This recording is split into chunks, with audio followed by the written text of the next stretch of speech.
we are going to learn in the next few minutes about the 5 types of startup entrepreneurs and their function areas. So before diving into the mind map of the 5 types of startup entrepreneurs, let us understand what the word startup means and what the exact wiki meaning of entrepreneur means. Definition of startup is a company or a project initiated by an entrepreneur to seek, effectively develop, and validate a scalable business model. Okay, verbatim from the wiki definition.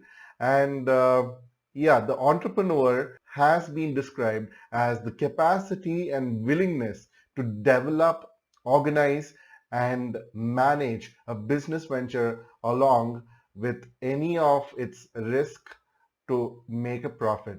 So there is a risk taking ability in an entrepreneur. These are the certain traits of an entrepreneur where he is risk taking and he is managing a business venture. He is ready for innovation. So these are the few words that we can pick up from the word entrepreneur. So let's dive into these 5 types of entrepreneurs. First being the ethnic entrepreneur, where we see them on a day-to-day basis. Okay, the nearby shop, vendor who is there just nearby your home is one of those startup entrepreneurs who have been self-employed, but he is a business owner. Okay, so instead of working for someone else, he is working for his own self, and he is employing his capabilities, his talents into monetizing it in whatever ways he can. So these are the general entrepreneurs whom we can see day in, day out, and are very visible in these parts of the world like the US, Europe, and India. Okay, and you'll all see them, like these are just a few examples, like the restaurants owners, the shop owners. So the shop owners means it could be anything. It could be a grocery store, it could be a nearby a fashion store, it could be a jewelry store. All of these are the ethnic entrepreneurs whose general trait is that they might have received their businesses from their ancestors. Okay, so and they want to protect their community by nurturing the community and having those businesses inside their community. Like you all might have been very familiar with the Gujaratis in India, who are the this kind of a category where they are ethnic entrepreneurs. Yeah. So only minority groups end up as a lucrative or a high prestigious uh, shop or an entrepreneurship or business, whatever undertaking that they might have gone through. But most of them will end up playing very small in the game. Yeah. So this is the ethnic entrepreneur. Then the second one being the feminist entrepreneur. Okay. Uh, so the word feminist is word which is very beaten up, but this is on a positive note of how the feminist values and approaches are turning heads around, right? So they are coming forward to empower girls and women, okay, in general, and they want to give them that kind of nurturing so that these women, girls can be self-dependent, okay, and they can explore newer horizons and monetize their skills and their abilities. So you might have heard this slogan, for women by women enterprises. So even there are many government initiatives in most of the countries empowering women, for that matter, where their focus is on equality and giving mutual respect. So these entrepreneurs have a very a quite striking agenda of creating wealth and bringing that social change in the economy as well as the world. Yeah. So the third entrepreneur type is the social entrepreneur, and the definition of them who is like a person who's developing, funding, or implementing solutions to social, culture, or environmental issues. Okay. So in India, at least, I've seen many of such organizations working selflessly, and we have to appreciate them. Okay, there are, because of the lack of knowledge that there is this kind of a social entrepreneurship, many many in misunderstand it, thinking that it is just another business, just another money-making business which is not goal-oriented towards serving people and stuff like that. So we have to educate ourselves, okay, before we could comment. So I'm a little more, talking more about this because these kind of organizations, they are neither non-profit nor they are for profit. That means they want to strike that balance, that they don't want to skyrocket the business and they want to explore newer markets and all those things. No, it is just for the sustainability of the organization that they are working for. Okay. And most of these organizations, the initiatives that they have taken, might be that the private sector would not look into it, nor the government will be able to fund such a kind of a cause, for which these kind of entrepreneurs do it selflessly with having that kind of a positive return to the society mindset. And most of them are like volunteers, though they have a few dedicated staff which is required to run such a big show. Uh, the volunteers, they do the work, and the community development, these are the kind of examples that I've given you, like the community development, poverty alleviation groups, personal well-being groups, healthcare groups, etc. So these are the companies, like for example, Isha Foundation. They are doing a phenomenal job on uh, spreading awareness of personal well-being. Okay.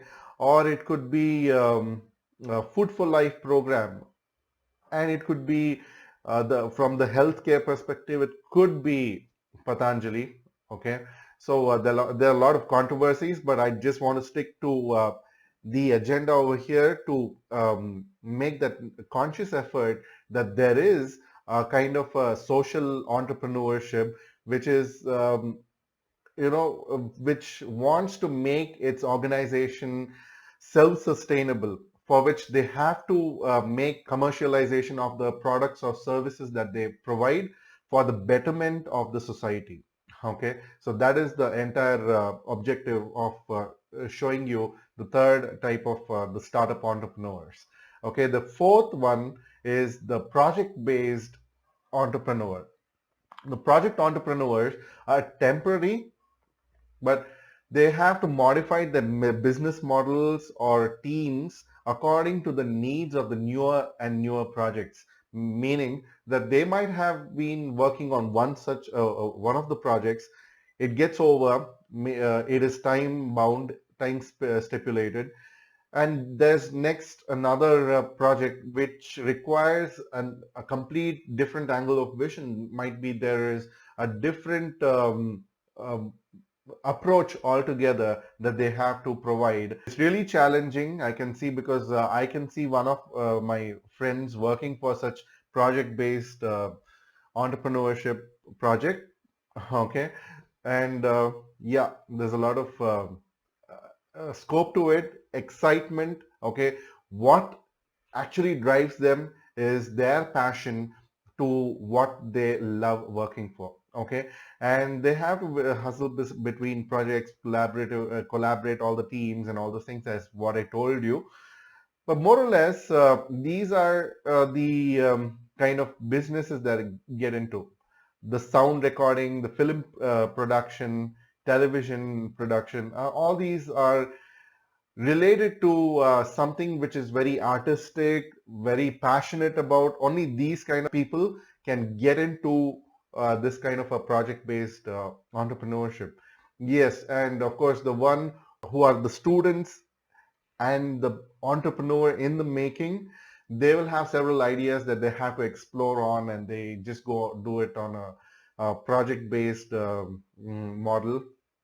If it clicks, it clicks. If not, they have to change the model entirely, okay, to fit their profitable venture.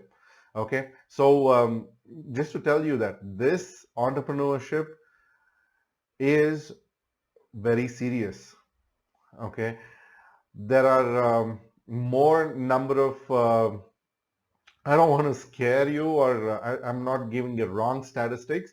There are more number of failures than the positive or the most profitable business that pop out. Okay. Nonetheless, both have to show their um, stamina, I can say, by actually getting into uh, their business models, trying to crack that code to have a profitable and a sustainable long running business. Okay. And if they are not going by the systems, they are going to fail, because system work, people fail. The next one is the digital entrepreneur, or the people who are driven by technology, especially these millennials, okay, who were born in the 90s, 80s, 90s, and the 2000s. Yeah, these are the people who are equipped with knowledge, okay, and who are technology driven, conversant with social media, okay, and there are new business model which they get adapted to create that ecosystems in them, because they have to be self-sustainable. Okay, they cannot be more dependent on the external social media per se, but they have to dig their own well, right? So this is what I am talking more about, because what this business is all about is into creating ecosystems, just not selling products or services online. It is creating a community. It is creating uh, an ecosystem around you which will be for a longer run. Okay, I'm talking about a business over here which is self-sustainable. Okay, and that services which people want to get enrolled for, want to buy the products for the invaluable services that the business model provides for the value that they give. They have this strong grasping power of business acumen, tools, and applications. Okay, they are they love freedom, of course, and they are as I told you, they have that sharp business acumen, like Mark Zuckerberg, Vic Strauss, or our Indian origin, Jay Shetty. Okay, so these are the people who are actually governing, just like how in the financial sector there are capitalists who are governing the whole world. In the online realm, it is people like Mark, Vic Strauss, and Jay Shetty, and many more who are actually uh, reigning over this online realm. Okay, if you want to know more about this, I can surely help you. You just log on to the website which is given here, that is digitalstartuphub.com, and I will be able to give you step-by-step implementation process as to how you can launch your own business online, because by seeing the kind of an atmosphere here in today's world, we can easily say that all the business want to be visible online, right? So even if you're not good at technical skills, even if you are having a very low investment um, mindset, that is completely fine. I can show you some hacks where you can actually draw your audience organically and try to explore more and try to reach out more through the platform of digital media, social media, and you can actually make yourself a brand. Okay, so of course there is a guided step-by-step process, as I told you, and I will also keep conducting regular webinars. Okay, so if you want to attend one of my webinars, okay, you can log on to digitalstartuphub.co/qualifyme, QUALIFYME. Okay, so digitalstartuphub.co/qualify me. Okay, and I will have my most upcoming webinars in that particular link. If you in case might not find it because of find the suitable dates for you to meet me in person in the live webinar, then you can always drop your email on the digitalstartuphub.com website, and I will get in touch with you for more information. Hope you liked this video, and if you liked it, please like, share, and click on that bell icon and subscribe to this channel so that you will get more value as we keep uploading more and more